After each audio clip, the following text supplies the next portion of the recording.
Hello again, everyone. Truck CB Sales here with a tune report for Chris in Florida on the Stryker SR-447HPC2. Chris, you gave me a new challenge on this Stryker. You wanted this very compact radio. It's got tons of audio, great talkback, great echo, but you needed to run your little Rocket Box amp, your little Rocket Box 350. You said you need around 20-25 PEP. Well, we did just that for you and retained that massive audio that these Strykers are known for. Let's get right to it. RF power all the way down, 5-watt slug.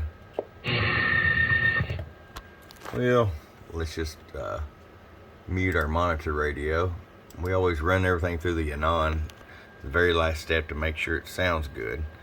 Not only does it need to look good on all the instruments, but it needs to sound good. 5-watt slug all the way down.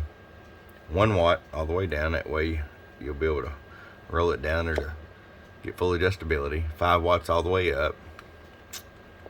Show you average power swing, 25-watt slug. Hello. 12 watts of bird average. Peak power. Now brace yourselves. You're used to seeing me kick these out 80-90 watts, but this one is set up differently. Hello, 1, 2, hello, hello, hello, hello, hello, hello, audio. 22-23 watts PEP. Roll the RF power all the way down. 1 watt. Hello, hello, hello, hello, hello, 1, 2, 1, 2, hello. Hello, 1, 2, 3, 4, 5. It goes right there past the 25-watt mark. Check 1, 2, 3, 4, 5. Man, that's going to work out great for your Rocket Box. It's not going to stress it out. It's going to last long. Going to give you years of service and have that booming audio. Hope you enjoy it. From your friend Truck. www.truckcbsales.com.